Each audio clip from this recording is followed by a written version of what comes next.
इस वीडियो में रामकृष्ण परमहंस के अत्यंत उन्नत शिष्य श्री म यानी महेंद्र नाथ गुप्त ने महान योगी परमहंस योगानंद जी के छाती पर स्पर्श कर क्या चमत्कार कर दिया, इसका विस्तार से वर्णन है और भी बहुत कुछ।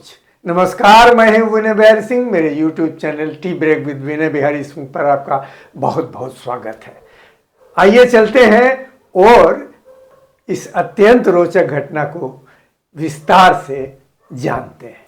परमहंस योगानंद जी ने योगी कथामृत में लिखा है कि एक दिन अपराह्न यानी दोपहर बाद एकांत प्रिय मास्टर महाशय से यह प्रश्न सुनकर मुझे बहुत आश्चर्य हुआ। उन्होंने पूछा, क्या तुम कुछ बायोस्कोप देखना चाहोगे? तो उस समय सिनेमा को बायोस्कोप कहते थे। तो परमहंस योगानंद जी ने लिखा है कि मैं सहमत हो गया। किसी भी कारण से क्यों न हो, मास्टर महाशय के साथ रहने का आनंद मेरे लिए पर्याप्त था। तो तेजी से चलते हुए थोड़ी ही देर में हम लोग कोलकाता विश्वविद्यालय के सामने स्थित बगीचे में पहुंच गए। मास्टर महाशय ने दिघी यानी तालाब को कहते हैं, जलकुंड को कहते हैं, तो दिघी के पास स्थित एक बेंच की ओर इशारा किया। ये बेंच है, मैंने इसका खुद वीडियो बनाया है। उन्होंने कहा, यहाँ कुछ देर बैठते हैं। मेरे गुरुदेव ने मुझे बताया था, यानी रामकृष्ण परमहंस ने मुझे बताया था कि जब भी कोई जलाशय दिखाई दे तो ध्यान करना चाहिए। यहाँ यानी जलाशय के पास शांत जल ईश्वर की विराट शांति का स्मरण कराता है। जिस प्रकार जल में सभी वस्तुओं का प्रतिबिंब पड़ता है, उसी प्रकार संपूर्ण ब्रह्मांड विश्व चैतन्य में प्रतिबिंबित होता है। रामकृष्ण परमहंस प्रायः यह कहते थे। थोड़ी देर बाद हम कलकत्ता विश्वविद्यालय के एक कक्ष में गए, जहाँ एक लेक्चर चल रहा था। बीच बीच में स्लाइड्स से चित्र दिखाए जा रहे थे, लेकिन वह लेक्चर और स्लाइड शो दोनों ही बोर करने वाले थे, नीरस थे। मास्टर महाशय ने कहा कि मैं देख रहा हूँ छोटे महाशय कि तुम्हें यह बायोस्कोप अच्छा नहीं लग रहा है। मैंने ये बात जगत जननी यानी डिवाइन मदर को बता दिया है। हम दोनों के साथ उनकी सहानुभूति है। उन्होंने मुझसे कहा है कि अभी बिजली चली जाएगी और तब तक नहीं आएगी जब तक हम लोग हाल से बाहर नहीं चले जाते हैं। और वही हुआ, अचानक बिजली चली गई और जब वो लोग हाल से बाहर निकल गए तब बिजली आई। ये एक चमत्कार था। वो लोग फिर बाहर निकल गए और तब मास्टर महाशय ने कहा, छोटे महाशय, उस बायोस्कोप से तो तुम निराश हो गए थे, परंतु मैं समझता हूँ कि तुम्हें एक दूसरा बायोस्कोप अवश्य पसंद आएगा। मास्टर महाशय और मैं विश्वविद्यालय भवन के सामने एक फुटपाथ पर खड़े थे। उन्होंने हृदय के स्थान पर मेरी छाती पर धीरे से थपकी दी।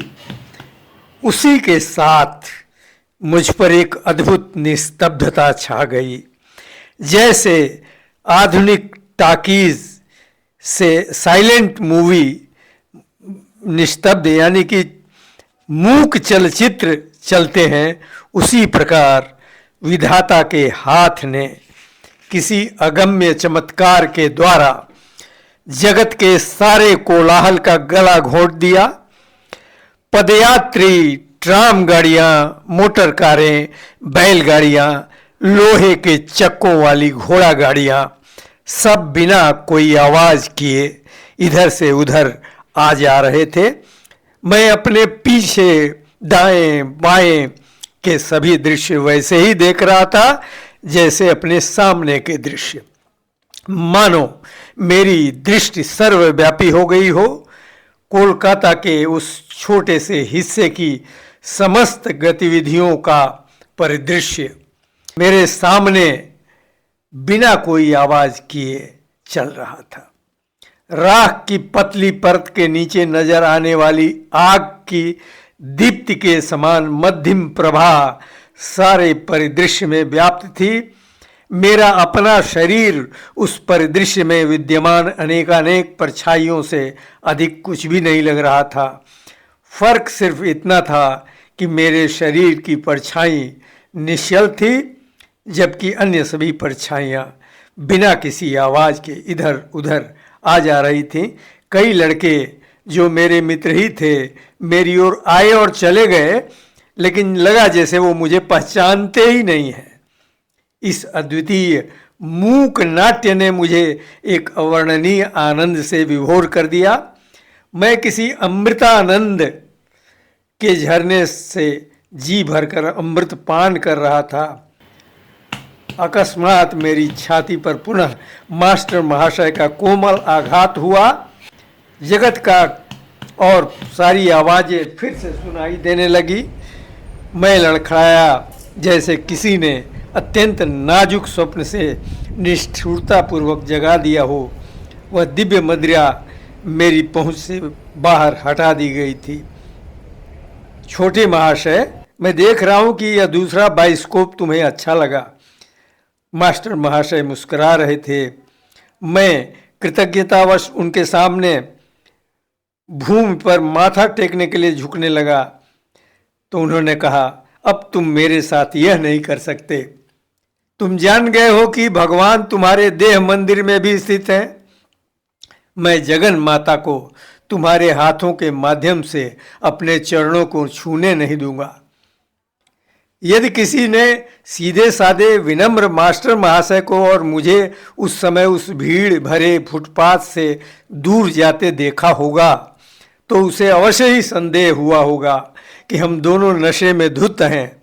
मुझे लग रहा था कि संध्या के प्रकाश की रंग बदलती छटाएं भी हमारी ही तरह ईश्वर के नशे में डूबी जा रही थी। तो ये महान योगी परमहंस योगानंद जी के अनुभव मास्टर महाशय के साथ थे और ये अद्भुत चमत्कारपूर्ण है। नमस्कार।